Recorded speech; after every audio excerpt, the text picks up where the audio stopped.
Good morning and welcome to Cheche, the show where opinion counts, live on Citizen TV. I'm your host, Udwaka Mimo. Now, Kenya has the honor of being the first African country to host Pope Francis. The Pope arrives next week and will spend 3 days here. He'll find a country grappling with matters of security, reconciliation and corruption. To tell us what to expect from the visit, today's guest is a presidential spokesman, Manoah Esipisu. We also have with us a panel of David Makali and Mutegi Njao. Good morning and welcome to the show. Before we get into the expectations, just clarify this for us. Will there be a public holiday? That's not yet been decided. We should get a word in the next day or two, but we should certainly know whether we have a public holiday by the weekend. Okay. Yeah. So this is both a state and a pastoral visit. What would you, as a representative of the presidency, speaking for the government to some extent, like to see come out of this?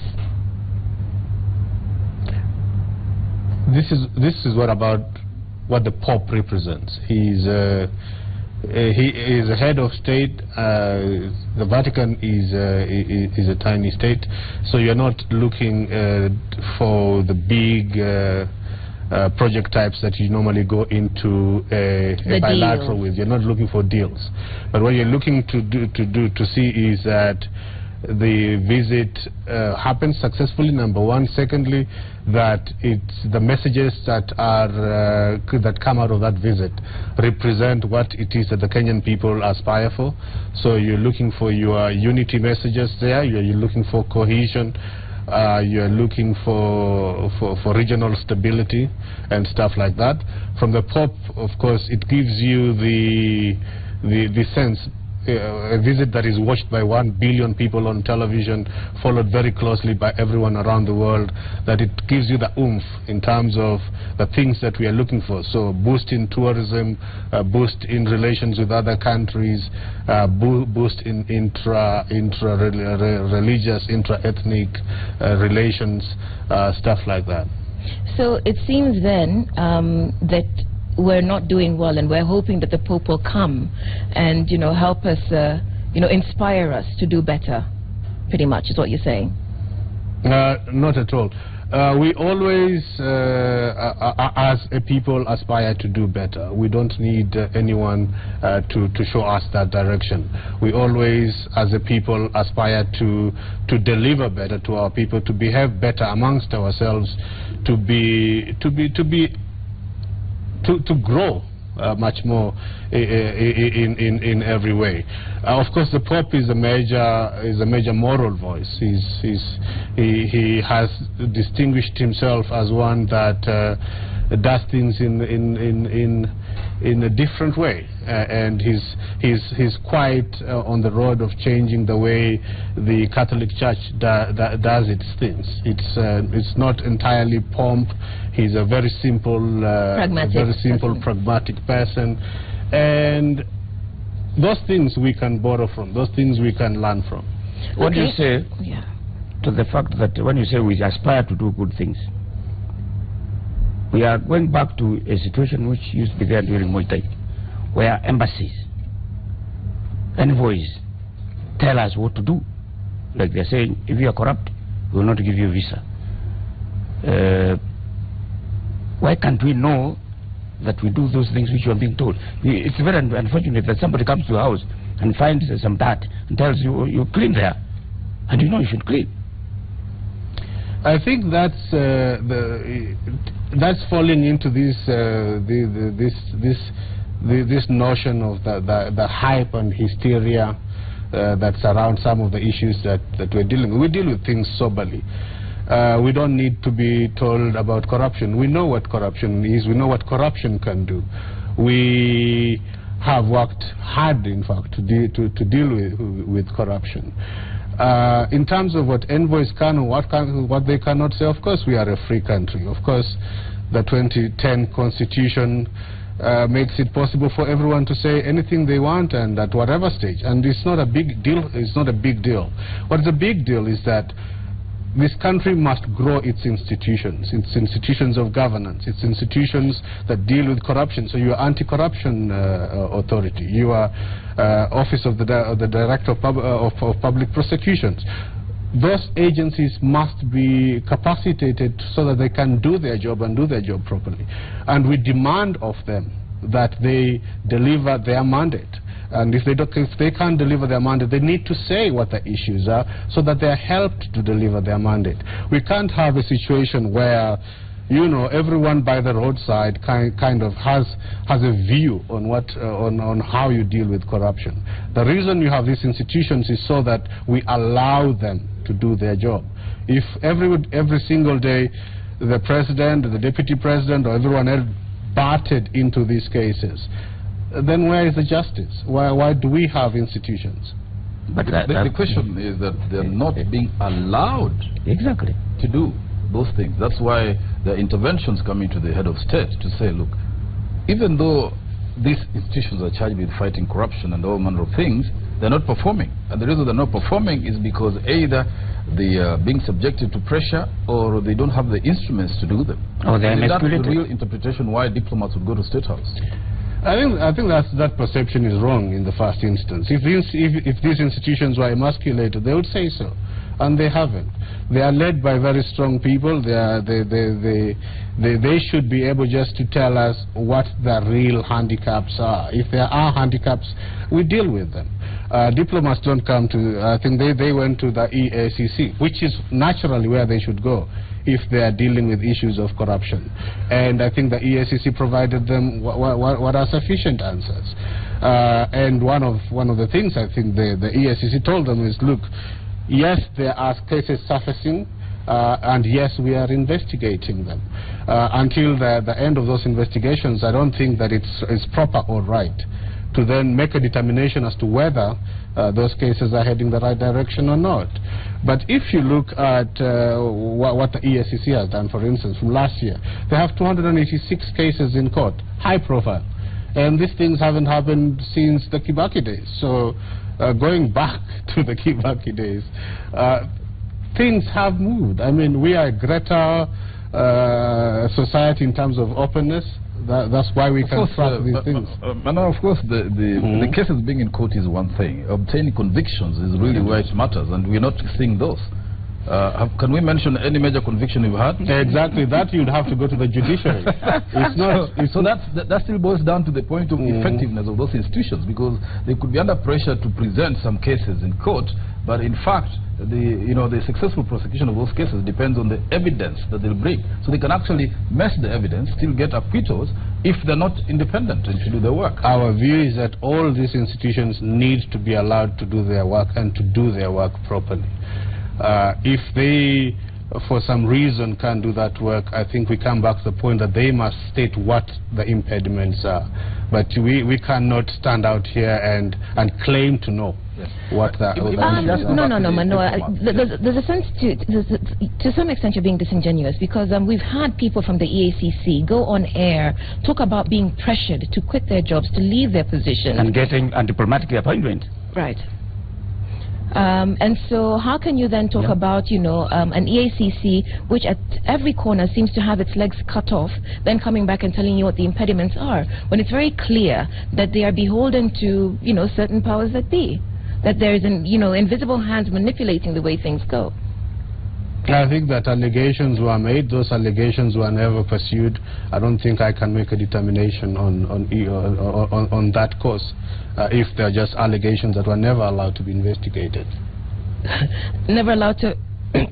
Excuse me, please. Never allowed to be investigated. What do you mean? If somebody makes an allegation, I don't think I'm going to make a determination based on a single allegation made by someone. It's just wrong. You have to leave the organs that are meant to investigate these allegations make them. But the organs that are supposed to investigate those allegations don't have the capacity to. So we're chasing our tails, pretty much. No, we aren't.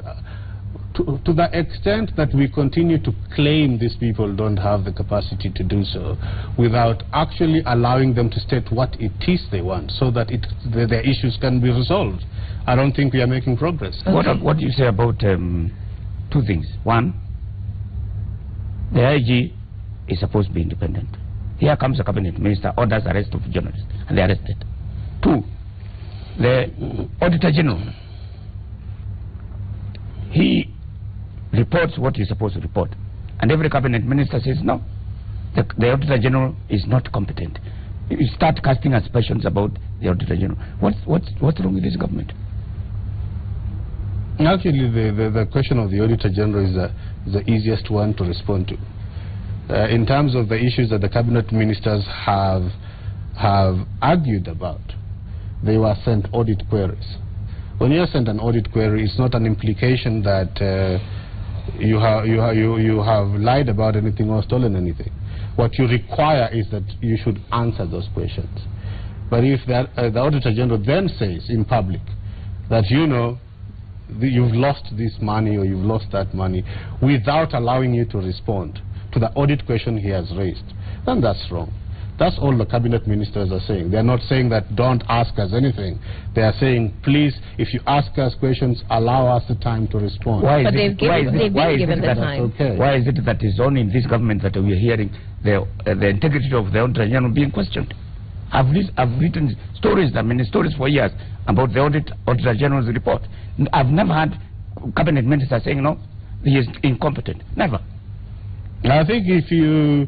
I don't know about the reports in terms of how they related to ministers in the past, but I can certainly say that if a minister felt right now that they have been asked questions, but those questions they have not been allowed to respond, they should Manoah, no, this is also a question of professionalism, because they were asked questions, they were given a time frame within which to respond, and quite a few missed those deadlines. And so then when it goes to Parliament, it's this whole and the Auditor General has a deadline. There's a law saying by this time you should have written your report. If he has no answers, what is he supposed to do? He would have to say that he has not received the following answers. Which he indicated. That is perfectly okay. Right. But then let's come back to the question that Mutegi asked, which is that diplomatic, the various envoys stepping into the space that the new constitution actually carved out for Kenyans, saying that if you're not going to deal with corruption, we ourselves will, stop these corrupt individuals from coming into the country. You have told us that you want the Pope to come here with a message of unity, reconciliation. Now, what were the diplomats asked to do? To go and fix the problems of Syria and Iraq. Is the Pope going to come here, and when he talks, we then turn around and say, well, Pope, darling, you must go and fix the problems in Syria and Iraq before you, come and tackle our problems? Actually, the context of Syria and Iraq is not in relation to corruption at all. They can say they are allowed to say whatever they would like to say about where we are. We would respond in the most appropriate way. However, I mean, if we are being assailed over the ICC, for instance, there are bigger fish to fry. That's the point that is being made. Why don't they deal with Syria? Why don't they deal with Iraq? Those are critical things. I mean, in terms of the ICC, that is real. The gravity of crime should not be relative. That those guys committed murder, we just told. Fix the murderers first before you come to the thieves. David, that context is wrong again. I mean, we are talking about the ICC. Yes, I'm saying in terms of the violations happening in Syria and the violations which happened here. I'm just presenting the two scenarios. I mean, that is. But the scenario here, if you respond to Manoah's response, is that he's saying that the ICC is smaller compared to the violations taking place in Syria and Iraq. But then the question becomes: people died here and lost their homes. Why are the Syrian and Iraqi cases where the same is going on a much greater level? Yes. Precisely what I'm saying. Yes. Why does that obviate the need to address justice in Kenya? Justice in terms of the post-election violence cases, a lot has gone into that. A lot of resettlement has happened. No one ever says that it will happen 100%. It's really happened to the extent that we are aware of. We have heard about the settlement. What about the people who died? The people who are raped? How did they get compensated? I think how they that's got to be determined by both judicial and political options. I think that the DPP had a whole file on the case, and in the president 500 files closed. And no the evidence. President state, no evidence. And he gave reason for that. But the president said in his State of the Nation address in March that the state was willing to look at these cases. It needed to look to close that chapter, and it looked to set up a fund to deal with some of those things. So how many years ago? No. The State of the Nation address this year. So. Yeah. So what has happened? The next thing is, of course, up to for the Ministry of Justice and the Ministry of Devolution to sort out who is a genuine beneficiary and stuff like that, so that these people can be looked at and compensated. The point is that in a case like this, you have to deal with the real victims. And when you talk about funds starting to be set up for things, you've got a couple of thousand other people who suddenly become victims, and you need to separate. People who died. We know the number of people who died. People who are raped, their records are there. I guess the point, Manoah, is that that response that go to Syria or the other grave situations that are more screaming than ours is what is not tenable, because however small, justice is localized and individual. Crimes are committed and they are dealt with as individual crimes, not comparative or relative to others. And that's why there is a problem with that response. I would expect that there would be a better response than that. That is the problem here. I think that Western powers that do want or wish to do something about justice need to be even-handed. We're talking about the avoidance of double speak, double standards. We want people to be viewed as people, whatever they are on earth. And we are saying that if, as Bishop Tutu said once when he came here, I mean, if apartheid is wrong in South Africa, then apartheid would be wrong in Kenya, if it happened in Kenya. We don't want people pretending to be dealing with social justice issues in one corner of the world, and yet there are all these things around the world. We want really people to speak in one voice, one conviction, deal with these issues wherever they are on You're accusing Western countries of double standards, but this government is also accused of double standards when it comes to its approach on corruption. There will always be people with a view. The question is the government committed to fighting corruption? Yes, it is. And is it doing something about it? Yes, it is. Okay, let's explore that when we come back from the break, because that needs some attention. This is Cheche. We're live on Citizen TV. Today's guest is presidential spokesman Manoah Esipisu. What message would you like the Pope to bring to Kenya? Our SMS number is 22422, or you can tweet us using the hashtag Cheche.